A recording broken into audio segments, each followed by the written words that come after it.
Hello, and welcome to this edition of Joint Action.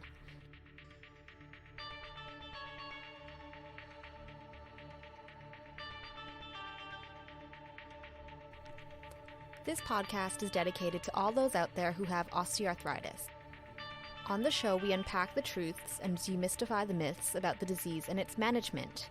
If you have joint pain and want to know more about how to manage it from the world's best experts, you've come to the right place. Without further ado, it is time to welcome your host, David Hunter.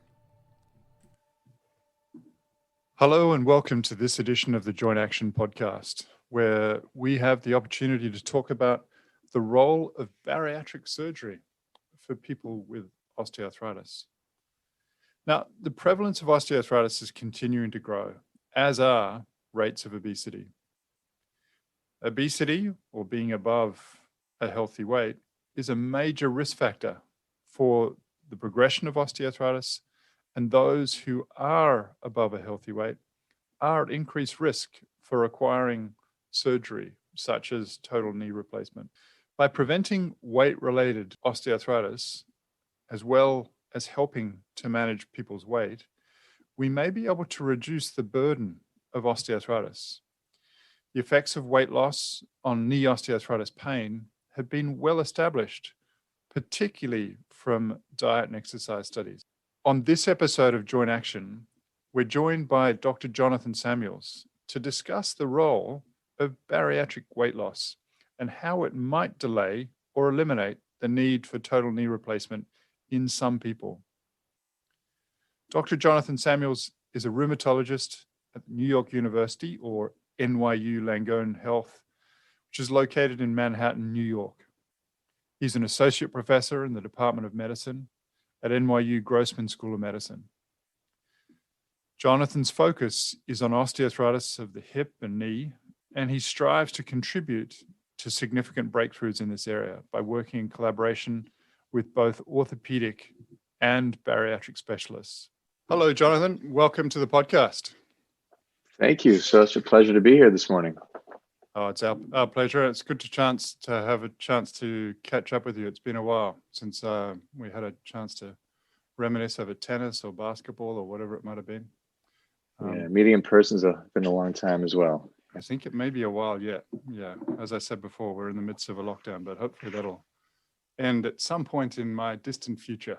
Anyway, before we get into the main content of today, just to get to know you a little bit better, can you share with the listeners a little bit more about your background and what a typical day might look like for you? Absolutely. Thanks for asking. I've been at NYU for about 15 years now as a rheumatologist and investigator. And so I really am able to mix my days between patient care and clinical investigation, do some teaching.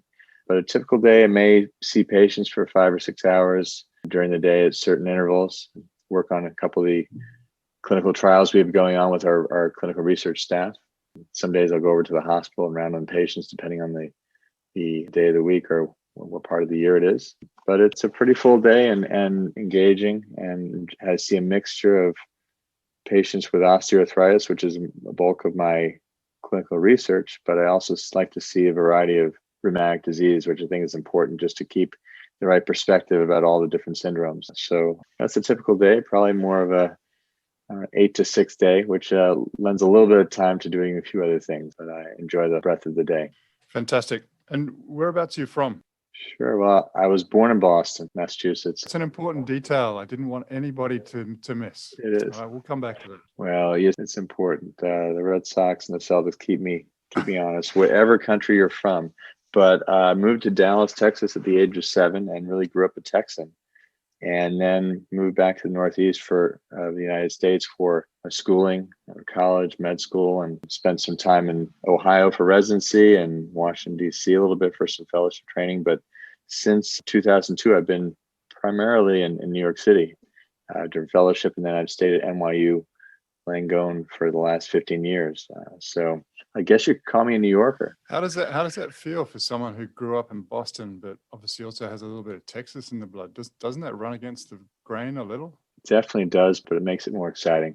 There are many of us imposters here New York City. So we like to shake things up and have some fun. But I'll tell you, on my white coat, I wear a Boston Red Sox pin year round, whether they're in first place or last place. And it's nice to talk to our patients as I'm injecting steroid into their knee about the success or the failure of the Red Sox, and at least they know that I'm not too serious about those things and like to have a little levity. Yeah, I can imagine during an injection, if they got quite irate about their Yankees support, that's not going to work so well with a needle in their knee, is it?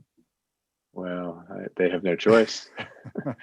But I think it lightens things up, which is important, I think, when seeing patients, and just to keep everybody not too intense. Fantastic.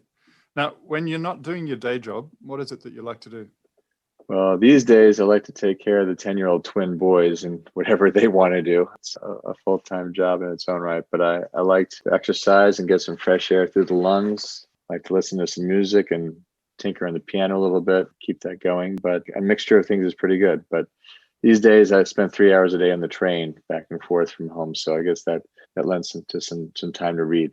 Wow, 3-hour commute, that's brutal. Now, if you had to describe yourself in 5 words, what would they be? 5 words. Well, I'm definitely stubborn. Who knows where that comes from? I think I would describe myself as motivated and organized. I would say that I'm a genuine person. And finally, I probably think that I'm a connector. I seem to help different people in different ways at times. So that must be me. Fantastic. Yeah, wonderful qualities. Really great to hear. Now, obviously, the main content of today is really about bariatric surgery in people that might have osteoarthritis. But in the first instance, just to set a little bit of context about why obesity is important, why people ultimately might get to bariatric surgery, what's the relationship, if any, between obesity and the development or progression of osteoarthritis?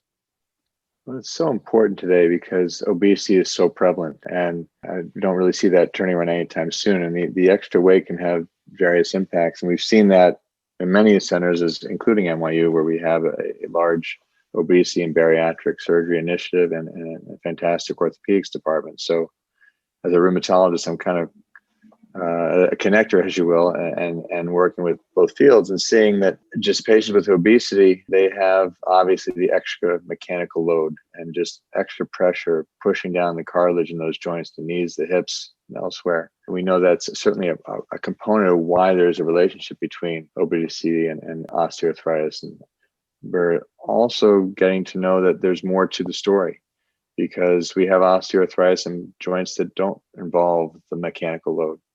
And patients with obesity have a higher percentage of hand osteoarthritis, and we certainly don't walk on our hands, at least on this side of the world. I don't know about in Australia, but so there has to be some other component. And really, it's really believed that the obesity, the adipose tissue, as we call it, that fat tissue has a lot of metabolic cascades and reactions that go on the body that impact what happens in terms of pain in the knee and degradation and wearing and tearing in the cartilage and the bones within the joints. So we're finding that obesity is a significant risk factor that we can modify one way or another for osteoarthritis, because there are many risk factors for osteoarthritis, as you've been talking about in your podcast and many other folks, that many risk factors we can't do anything about. We can't prevent people from getting older. We can't stop them from playing sports or things that may impact, but we certainly can do something about the extra weight, fat, and adipose tissue that's there. Yeah, no, wonderful explanation. And as part of what you said there, you said that, you're a connector between the bariatric surgeons and the orthopedic surgeons. One of the, I think, more common areas where this may occur is a person goes along, they've seen an orthopedic surgeon. The surgeon said, you're carrying too much weight, or there's some complication that may be related to the surgery, and I want you to go away and lose some weight. What is the surgeon's concern here? Why are they worried about joint replacement in an obese person? I think they're concerned about a couple of issues. One is, even if they replace a joint, but the patient's still carrying way too much weight, it may not allow the patient to be active and utilize the new joint and heal as well. It may put extra pressure on the prosthesis or the artificial joint that's been put in. But a big concern as well, it's sometimes hard to quantify, but is there an increased risk of getting an infection with all the extra fat tissue and the post-operative course and they're going to have an issue with that joint replacement. So there are many reasons why the orthopedists have their threshold, and every orthopedist has their own cutoff. How much weight is too much weight before surgery? So I think these are important issues that every surgeon has to address themselves before they decide whether they're going to take someone to the operating room, and what they do to encourage the patient to lose weight. There are many different ways to lose weight, and some are more successful than others. But I think it's an important question that they have to ask when someone comes to them. Yeah. Now, what are the typical thresholds that you see being applied by surgeons around weight and indications for surgery?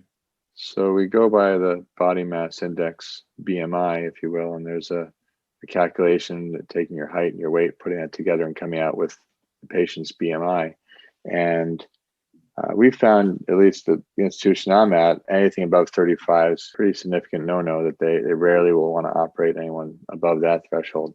And anything over 30 is considered to be obese. Anything over 25 is considered to be overweight. So when you have patients who are in that 31, 32, 33 range, they're pushing the boundaries. And I think many surgeons will operate on patients in the low 30s, but it varies. And still, when they see someone, they're still going to encourage them. If they're sitting at 33 on the initial evaluation, they're probably going to encourage them over the next number of months to try to lose some weight and get down below to 30. Or if they're coming in at 36, get them down to 32, 33 before they go and do a surgery. But I think it's important to maximize the possible utility of a joint replacement, going through all that effort to encounter the risks of a joint surgery, and then to benefit from that. So I think it's in everybody's best interest, not just the surgeon worrying about their surgical statistics and success statistics, but the patient definitely can improve their possibility of having a good outcome. And for that particular indication, how does that conversation go? So that, they've gone along, they've seen the surgeon, they've had their weight and their height taken, so they've calculated their body mass index, and let's say it's 35 or above. What does the surgeon say to them in terms of, go away, lose weight? Do they give them a mechanism? What steps do they go into that? Is it options around diet and exercise, or is it straight to the bariatric surgeon? How does that work?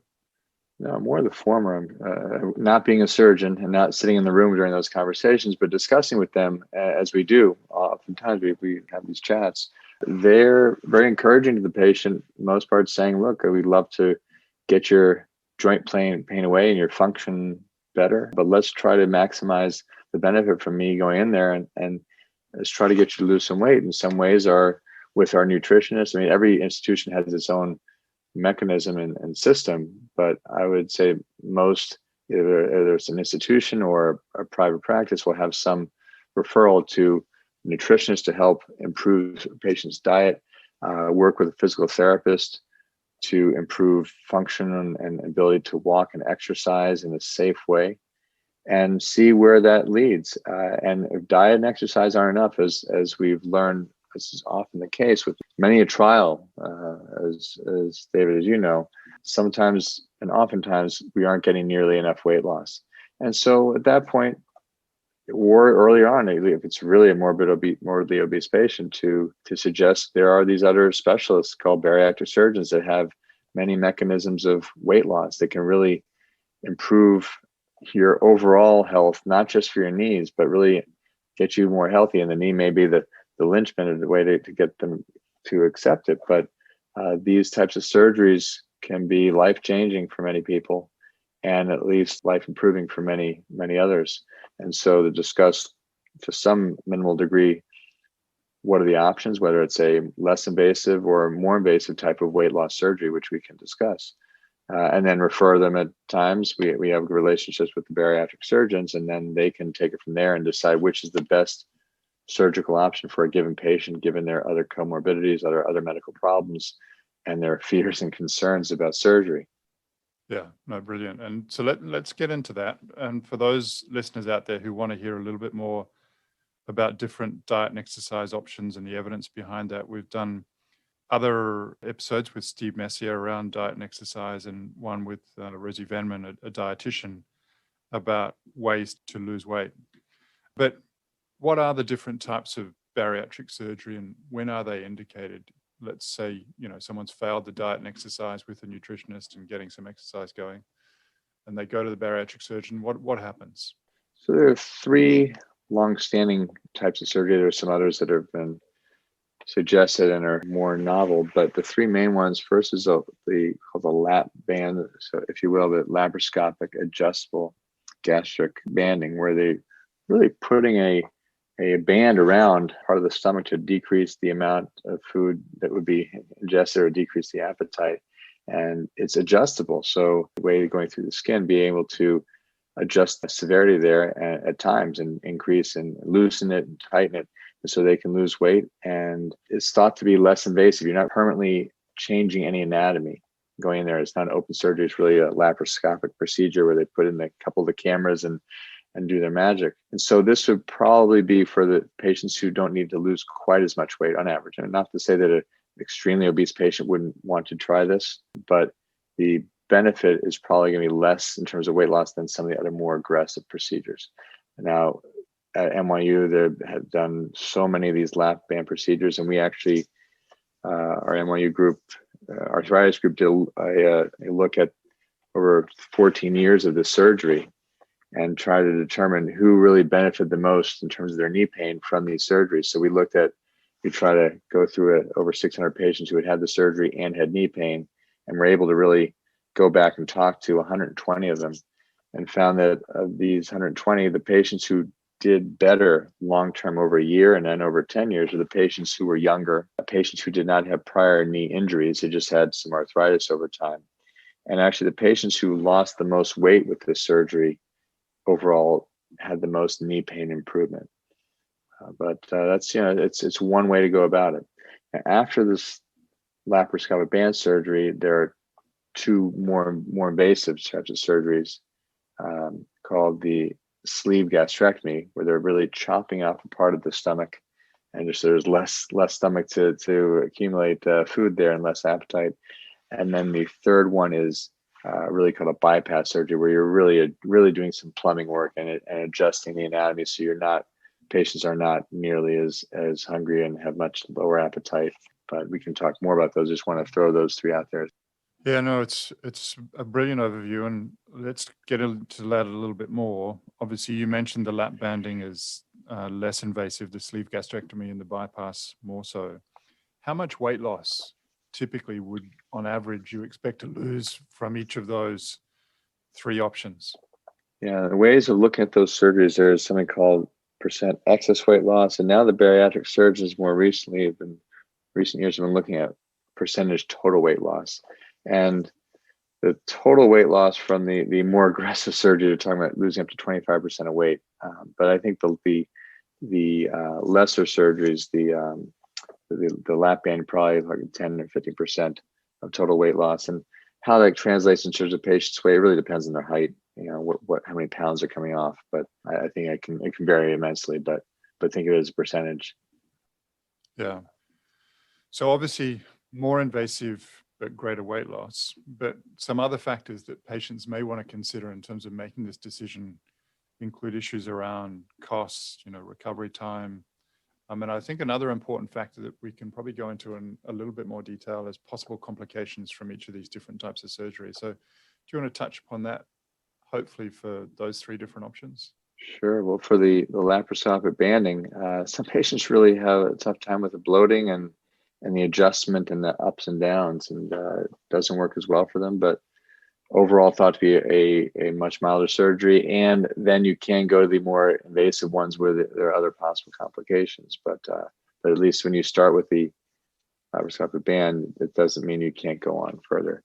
It is thought to be a milder step. But when you get into the gastric sleeve and then the bypass, you're really talking more open abdominal surgery, where you can have obvious infectious complications and strictures and many other problems that can occur. Of course, you go to a top center and they do these all the time. They'll say there's no risk at all, we're doing fine, or a very minimal chance of those things happening. But as with any more invasive abdominal surgery, where you're really making more significant anatomic changes by making cuts and sutures and putting things back together, you have the risk of blockages and things like that. So not to be taken lightly, but certainly thought to be safe in the right hands. The longer term complications, so you mentioned bloating for lap banding, but just wondering whether you'd like to comment at all about any nutritional deficiencies that may develop, any diarrhea or dumping that may occur following these types of surgery. Yeah, it's a good point, and less so with the banding because you're really just constricting. But when you get to the more plumbing issues where you're really readjusting things inside, you don't have the ability to absorb all the nutrients you normally have in different parts of the intestine. So depending on how invasive it is and how extensive, the patients are going to have some more diarrhea, have some more metabolic deficiencies at times you need to supplement. But before any patient goes into the operating room, they're well schooled and really have to be a little comfortable with the possibilities of some of these nutritional issues that do appear. It can be addressed with supplementation and other medications, but you want to minimize the other medical complications. You try to be aware of all those medical conditions that may have to take place. That's a great overview and hopefully really helpful for the people who are listening. Now, Jonathan, you recently did a randomized controlled trial where you were looking at knee replacement with severe obesity in one group undergoing surgical weight loss prior to the operation. I think called the SWIFT trial. I'm not sure whether it's finished, but what did you find? So I would say we're a little more than halfway done. It's a multi-center study, and I'm not the principal investigator. I'm the head of the NYU site, but we are part of a 4 or 5 center multi-center trial run out of Geisinger in Pennsylvania. And the goal here is to look at bariatric surgery, sleeve or the gastric bypass, the more aggressive type, versus straight going to total knee replacement for those patients who are at least 35 BMI or over. So these are significantly obese patients. Trying to determine if the patients who got bariatric surgery first either didn't need knee replacement surgery ultimately because their pain got better, or they at least had a better outcome of their knee replacement surgery later, which is going to take time to get through the whole study, but it's going on for 4 years or so now. And thus far, it does appear, and this is data presented at earlier meetings in terms of abstracts, but that patients who get the bariatric surgery do get significant improvement in their functional ability, their ability to stand out of a chair. There are certain metrics we use. Their pain is improved, not on the scale of the knee replacement patients who overall, on the patient who's seen, it's a comparative study because the patients choose which surgery they want to have. We can't blind that into that surgery. But the patients who had the bariatric surgery had improvement. And thus far, while it's not as good as the pain relief or the functional improvement from the knee replacement surgery, it's still significant enough that it may be a viable option to improve some patients' knee pain and function. And then if they do lose weight, then they go to the knee replacement. We'll see if those patients even do better with their knee replacement surgery, but we're just simply not there yet with enough data to show. But I think it's a very important study. It's funded by a bariatric surgery company, but having no input on or impact on the actual design or how the patients are going through their course. So I think when we, right now, I think we're at about 100 patients, and NYU's had about half the patients in the whole study enrolled, and we've been able to study them a little closer as well. But I think when we have all the data coming through from all the patients, hopefully we'll have a more robust answer for the orthopedists and the bariatric surgeons in terms of, is it worth patients going through weight loss surgery beforehand if they're over that 35 threshold. Many of whom in the study started with, the bariatric surgery arm. They started with a much higher BMI, much heavier than the patients who even went through the joint replacement surgery first. So that may be another variable to consider.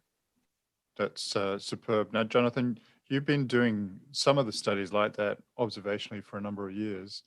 Anecdotally, is there a proportion of people that have the bariatric surgery that have pain related to osteoarthritis in the knee that might be considering surgery that forego the surgery after they've lost weight from bariatric surgery? And if so, are there predictors of who they might be? That's a great question. Anecdotally, certainly. I've seen patients, and I see them coming through, and oftentimes I'll suggest it to them, and then they won't need the surgery, or they'll need it much later. But in terms of a percentage, I would still say it's on the lower side of just not actually needing surgery at all, whether it's 10 to 20%, it may even be a little bit high. But if they do go forward and get that knee replacement surgery later, I think they'll be in better shape to benefit from them. But we've been studying these patients really since right after Sandy, hurricane, after 2012, we started this initiative. We've been seeing patients come through and working with these two groups at NYU just to see how they've done. And most recently, we've just been trying to put our final data together on a cohort of about 100 patients and seeing how they're doing. Looking at the different surgeries, and about half of them have gone through with the sleeve gastrectomy. And really, the patients who go through the more aggressive surgeries, the sleeve gastrectomy and the bypass, through and through, they lose more weight, but they also seem to do much better with the knee pain relief. The lap band in this cohort, we had probably 15, 20% of them just have the lap band, and actually some medical weight loss patients too. And by far the patients who had the more aggressive surgeries, regardless of their starting BMI, if they went through and had the sleeve gastrectomy or the full bypass, their knee pain relief was dramatically better. We also found that after that first month, majority of the knee pain improvements happen, whether it's 1 month or 2 months. So it's interesting that they continue to lose weight over the course of 12 to 24 months after these big surgeries, but somehow patients really get that knee. That's the first thing that happens. They get the knee pain feeling better overall.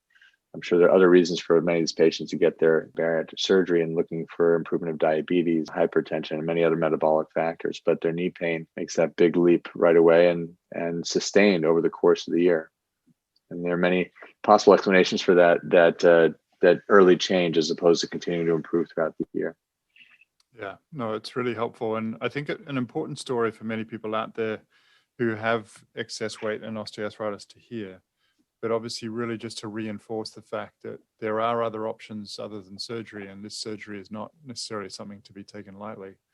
And in that context, really just reinforcing the importance of diet and exercise. But one of the other areas that seems to be expanding is the options around pharmacologic options for weight loss.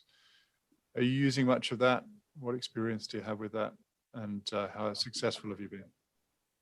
So I'm not sure. I don't have much experience with that, but with this big cohort we put together, we also involved our medical weight loss team. And there's one investigator in particular, and she has a number of medical weight loss regimens and combination medicines and diets. And what we found thus far is that the knee pain improvement is much milder there and not really sustained and significant. While the weight may improve somewhat, for these patients with severe knee osteoarthritis pain, it hasn't been as successful. But it's still early, and newer, and bigger and newer and better weight loss medicine regimens are sure to come along too. Yeah. Now, before we get into the next segment, are there any resources that you'd like to point people towards, or any questions that I haven't asked that you think might be important to cover off? Yeah, I mean, I think that for my patients, I really refer them to look at Osteoarthritis Resources in terms of the American College of Rheumatology is one great resource just in terms of patient handouts and descriptions of what's involved in osteoarthritis and things you can do prior to any surgery: exercise, stretching, weight loss in more milder fashions. For the bariatric side, I can't say I have any specific resources I send people to. I talk to patients and make sure that they have good access to our medical and surgical weight loss teams. And I'm sure most institutions have those specialists. But as I'm a rheumatologist, not a bariatrician, I don't spend too much time the literature to give patients in that regard. But I just make sure they go to the right place. No, that's great. And I think a wonderful segue into our closing questions. And Jonathan, we usually start with a rapid fire round. And so these are just some questions, again, to help the listeners to get to know you a little bit better in terms of what interests and intrigues you. But favorite book? I can only remember one book where I laughed out loud, and that was A Prayer for Owen Meany by the author John Irving. Superb. Favorite movie? As I have watched twice during the pandemic with my kids, not once or twice, the movie Airplane, and to bring that to them brings back a lot of fun. So that'll always be the favorite. Dog or a cat person? Neither. Sorry. Hope I don't offend anybody. Favorite quote? As my grandmother, who passed at 100, always said, "If you follow the flock, you could end up a lamb chop." Now, what's your favorite food? Hopefully not lamb chops, but... Not lamb chops. If we didn't have peanut butter, I don't know what I'd do. Wow. And someone told me that they made a combination of peanut butter and jelly ice cream, and they said it was superb. I'm not a huge fan, but anyway. Do you have a bad habit? I am a procrastinator. Okay. Well, I'm pleased you didn't put the show off. I think it's been very useful. Now, where would you like to go on holiday? This is not just because I'm talking to you, David Hunter, but I've always wanted to make it all the way to Australia, but I never can seem to find that pocket of time or a boondoggle. So hopefully sometime in the future. Well, stop procrastinating. We'd love to see you down here anytime. So come and visit. Thank you. Admittedly, at the moment, it's a bit more challenging. But what superpower would you like to have? I would like to fly, be able to fly, save a lot of time, and I could go visit Australia a lot faster. Now, if you could meet anyone, dead or alive, who would it be? I was in the same room as Larry Bird once, but I don't think there's anybody who was intense about what he did, or at least no more intense than Larry Bird. And I think it's beyond the basketball love. I would love to hear his approach to things. Yeah, my son's a huge fan of Larry's, and obviously you may not know this yet, but one of the ex-Celtics has just signed with Geordie's Sydney Kings team, a guy by the name of RJ Hunter. So there's going to be 2 Hunters on the Sydney Kings team next year. That's great. No, I did follow him a couple of years ago. Now, what would you do if money wasn't an issue? Well, what would I do if it weren't an issue? At this stage of life, I would still work probably a little less hard. I would take the helicopter to work instead of the hour and a half commute. But I still enjoy what I do very much. And so while I probably wouldn't have all the pressures of seeing as many patients or trying to fight for those grants and be able to fund my own projects, I think at that point, this time of life, I would keep on doing what I'm doing with a little more vacation time. Yeah, well, you're doing a great job. So I hope you continue to do it, and hope that commute improves. Sounds like it's a brutal time, but why do you do what you do? What motivates you?